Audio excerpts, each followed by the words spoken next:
शकता इथे एक मी मोठी वाटी घेतलेली आहे। इथं मी एका वाटीमध्ये ज्वारीचं पीठ घेतलेलं आहे, थोडंसं चाळून घेतलेलं आहे। आता ती या भांड्यामध्ये आपण ओतून घेणार आहोत आणि ह्याच्यामध्ये आपण अर्धी वाटी बारीक असा रवा घेतलेला आहे।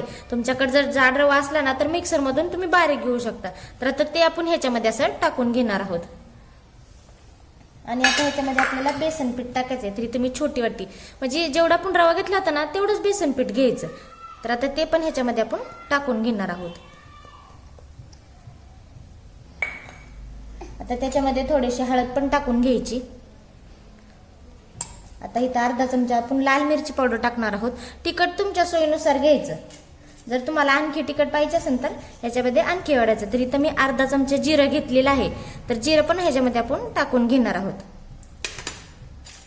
आता इथं मी ओवा घेतलेला आहे अर्धा चमचा, तर ते काय करायचं थोडंसं हातावर घ्यायचा आणि असा चोळून घ्यायचा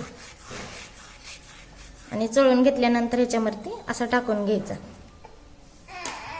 आणि इथं मी 4 हिरव्या मिरच्या घेतल्या होत्या, 2-3 लसणाच्या पाकळ्या घेतल्या आणि थोडंसं मीठ आहे असं बारीक ह्याची टेचून घेतलेलं आहे। तर ती ह्याच्यामध्ये आपण टाकून घेणार आहोत।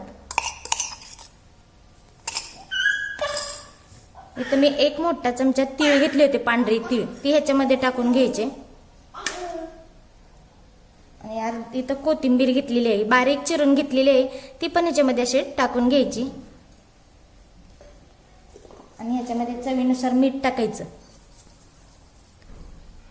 आणि इथं मी 1 चमचा तेल घेतलेलं आहे, तेल थोडंसं ह्याच्यामध्ये टाकून घ्यायचं। आणि तेल टाकल्यानंतर हे काय करायचं, हाताच्या साईने सगळं असं मिक्स करून घ्यायचं। तर हे ज्वारीच्या पिठापासून खूप छान असा खुसखुशीत आणि तोंडाला चव देणारा नवीन पद्धतीचा नाश्ता बनणार आहे। खायला पण एकदम मस्त लागणार आहे आणि खूप सोप्या पद्धतीचा आहे बरं का। आणि लहानांपासून मोठ्यांपर्यंत सर्वांना आवडणार आहे। तुम्हाला माझा नाश्ता कसा वाटतो तो कमेंटमध्ये मला नक्की सांगा। तरी आपण काय करायचं, चांगलं असं मिक्स करून घ्यायचं हाताच्या साह्याने। तर हे तेल आहे ना, तेल असं व्यवस्थित हे पिठामध्ये मिक्स करायचं, म्हणजे पीठ पण आपलं चांगलं असं होतं।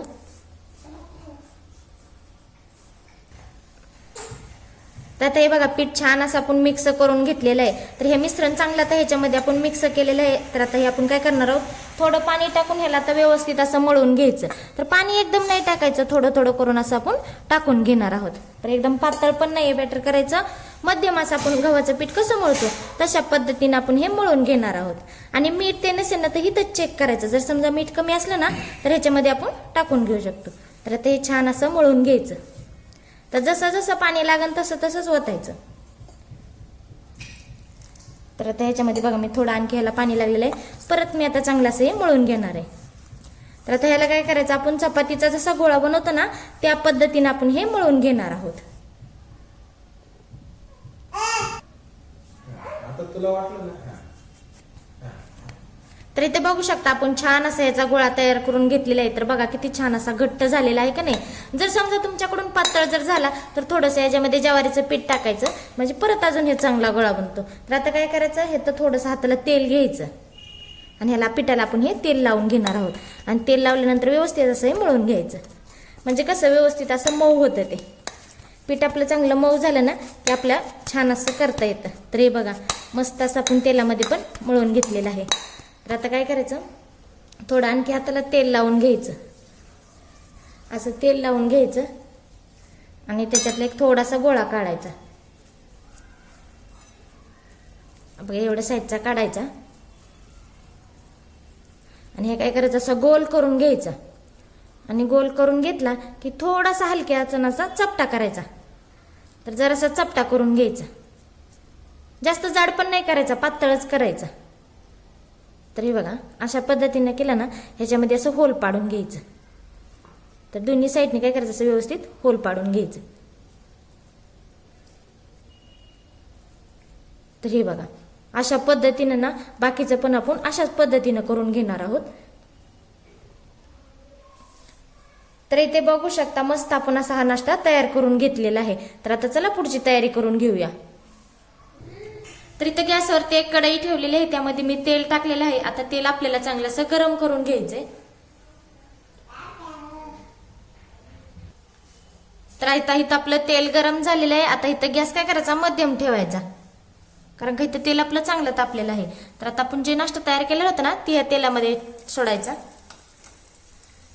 तर व्यवस्थित असं हे सोडून घ्यायचं आणि मध्यम गॅसवरती कसं चांगलं असं तळून घ्यायचं, म्हणजे सगळं व्यवस्थित असं तळून निघतं. तर आता इथं उलंत्याच्या साईन काय करायचं, थोडंसं असं तेल त्याच्यावरती सोडायचं, म्हणजे व्यवस्थित असं चांगलं तळते. तर लालसर होईपर्यंत काय करायचं, चांगलं तळून घ्यायचं मध्यम गॅसवरती. तर इथे बघू शकता आपण लालसर होईपर्यंत छान असं तळून घेतलेलं आहे. तर आता आपण हे काढून घेणार आहोत. तर बघा मस्त असं लालसर होईपर्यंत तळून घ्यायचं, म्हणजे ते व्यवस्थित असं तळून निघतं. तर बघा मस्त असं हे आपलं तळलेलं आहे. तर बाकीचं पण आपण अशाच पद्धतीने आपण तळून घेणार आहोत. तर इथे बघू शकता मस्त आपला ज्वारीच्या पिठापासून नाश्ता तयार झालेला आहे की नाही. तर खायला पण एकदम मस्त लागणार आहे आणि लहानांपासून मोठ्यांपर्यंत सर्वांना आवडणार आहे. तर ही तुम्ही शेजवानी चटणी बरोबर किंवा टोमॅटो सॉस किंवा दही बरोबर खाल्ला तरी पण खूपच छान, आणि असा खाल्ला तरी पण खूपच छान लागतो. तर आहे का नाही मजेदार ज्वारीच्या पिठापासून नाश्ता. तर इथे मी तुम्हाला एक तळून दाखवते. तर बघा किती मस्त असा दिसतो, असं बघितल्यावरच वाटतं ना खावा. तर तुम्हाला जर माझी रेसिपी कशी वाटली ना तर कमेंटमध्ये मला नक्की सांगा. चला तर मग भेटूया पुढच्या रेसिपीमध्ये. तोपर्यंत धन्यवाद.